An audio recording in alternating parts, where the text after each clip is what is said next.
Voilà, on se retrouve pour la description du parcours. Donc, on départ euh, de Braine-l'Alleud en dessous de Bruxelles. On remonte vers la mer. Donc, au départ, un petit peu parcours assez descendant, voire très roulant. On arrive dans les Flanders Fields, donc les champs flandriens. C'est très plat, là, vous le voyez dans le descriptif en bas.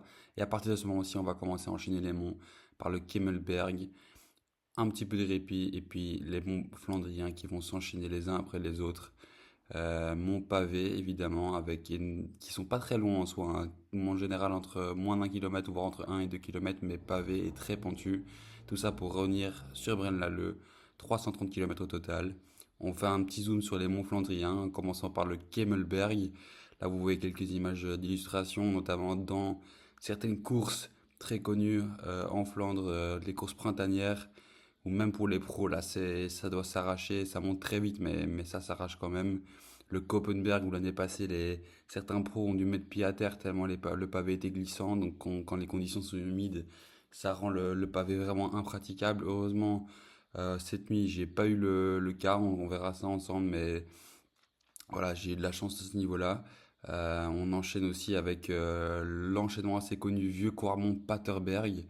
Donc là, vous voyez deux hommes échappés dans une vraie course. À quel point c'est difficile même pour des pros, hein, de monter des pavés comme ça.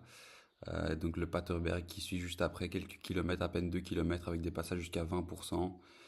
Là, vous voyez Mathieu Van Der Poel et Pogacar, on dirait que c'est plat pour eux, mais je vous assure que ça l'est pas du tout. Voilà, moi ça ressemble plus à ça, voire encore même plus lent. En essayant de pas tomber au final sur le pavé. C'est vraiment un jeu d'équilibriste.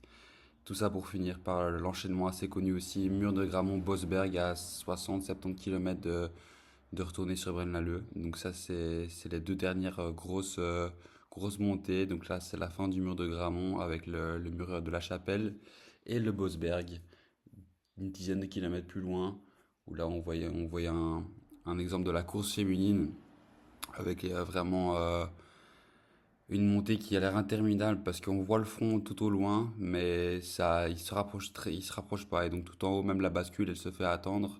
C'est un faux plat montant jusqu'en haut. Le pavé est vraiment très difficile. Et voilà, c'est là où les écarts se creusent, même dans les compétitions pour les pros. C'est vraiment là où tout le monde va piocher dans ses réserves et là où les écarts se font. Donc là, place au départ. Je suis là à l'heure, Baptiste.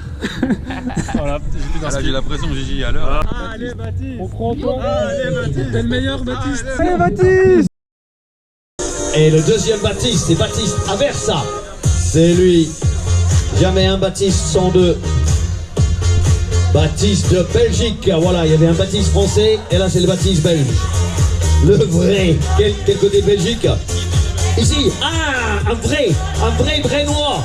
Yes. Allez, 5 secondes. 3, 2, 1. Baptiste is go. Voilà, le départ est donné. Je vous prends avec moi sur le vélo. J'avais une caméra à l'arrière. Normalement, j'aurais pu aussi avoir une caméra sur moi ou sur le casque, mais j'ai fait le choix de partir le plus léger possible, surtout le plus aérodynamique possible, ne pas m'encombrer. Donc j'ai seulement une caméra à l'arrière qui fait en fait office de feu arrière et qui est intégrée à mon feu, qui sert de dashcam au final, dashcam dont la date est pas du tout juste comme vous pouvez le voir. On n'est pas en 2024 et il n'était pas 7h43. Le départ avait eu lieu à 8h10 pour moi d'ailleurs au soir.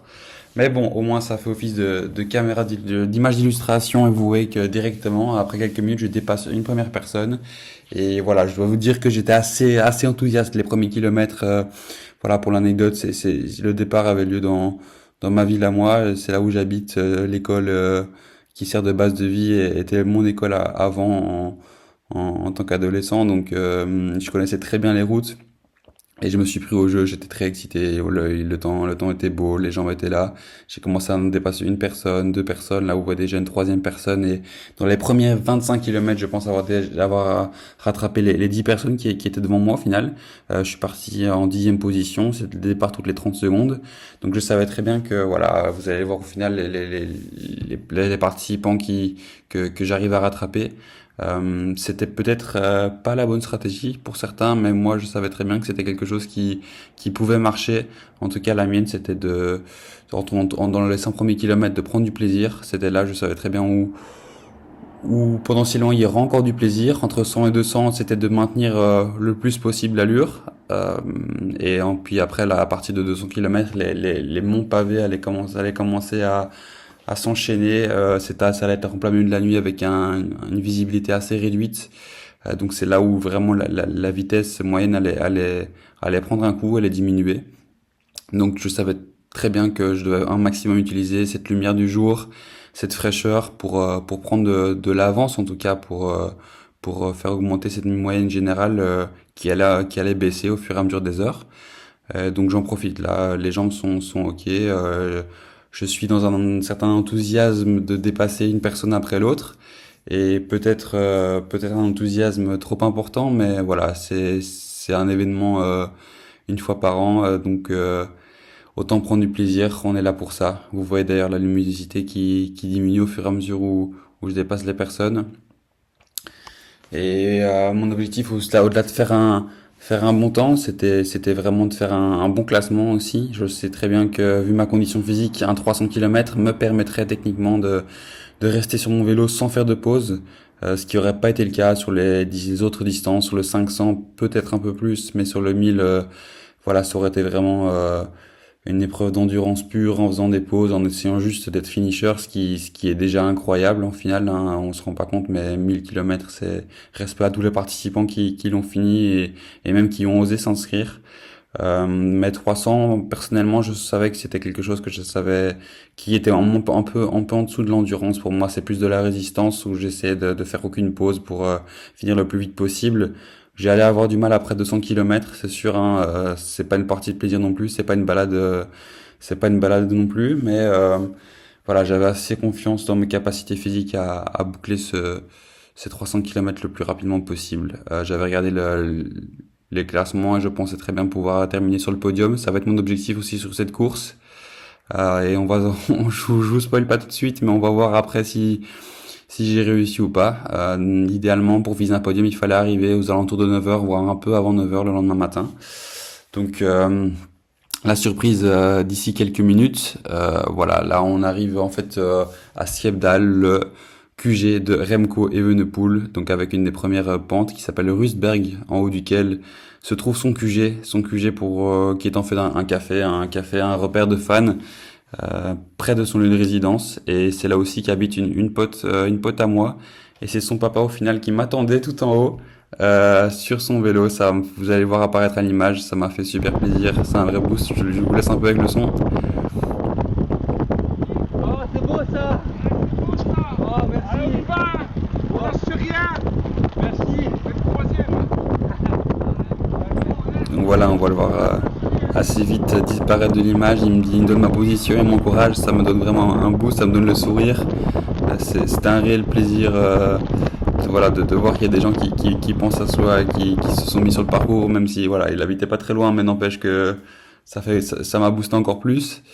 Et là on est parti pour le gros morceau. D'abord les champs flandriens, les Flanders Field. On est tellement chaud qu'on dépasse une voiture. Bon, elle était à l'arrêt, c'était un peu de la triche. Et voilà, je profite de cette luminosité pour engendrer un maximum de kilomètres. Là, on voit que la vitesse est quand même plus élevée qu'elle ne le sera plus tard. Et ce sont les dernières images que j'ai filmées, parce que voilà, la nuit étant bien noire, étant bien sombre, les images d'illustration n'allaient pas donner grande chose. Donc on va se retrouver le lendemain avec des images de quelques potes qui m'attendaient quelques kilomètres avant l'arrivée, et on va voir ensemble si oui ou non j'ai réussi à atteindre cet objectif d'arriver avant 9h, ou en tout cas plus important, cet objectif de podium, cet objectif de classement. Voilà, à tout de suite.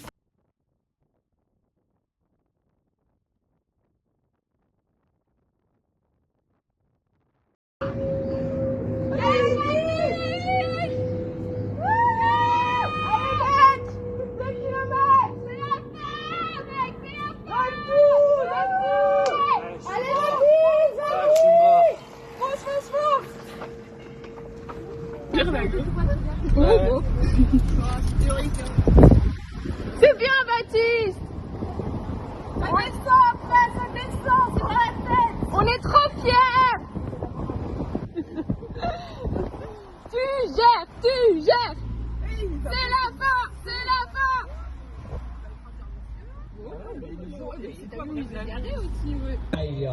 Et nous voilà à l'arrivée, 334 km effectués en 13 h et 13 minutes, arrivé juste après 9h, 9h06, malgré une moyenne de 25,3 km/h. Il y a 3 gars qui m'ont dépassé pendant la nuit, ce qui veut dire que j'arrive 4ème, je rate le podium d'une quarantaine de minutes. Mais bon, je gagne la meilleure journée de mon année avec tous mes potes qui étaient là en rendez-vous, ce qui vaut bien plus que toutes les médailles du monde. Je vous laisse avec les images. Oh gosse. Aïe aïe aïe. Merci les gars. Oui, très important, félicitations. C'est Baptiste. Oula, Baptiste. Allez Baptiste. Venez sur la photo. Putain, mais tout le club là, Baptiste. Allez. Émotionne. Reportage. Le Baptiste est un petit. Vous m'avez boosté sur la fin là. Ah, trop.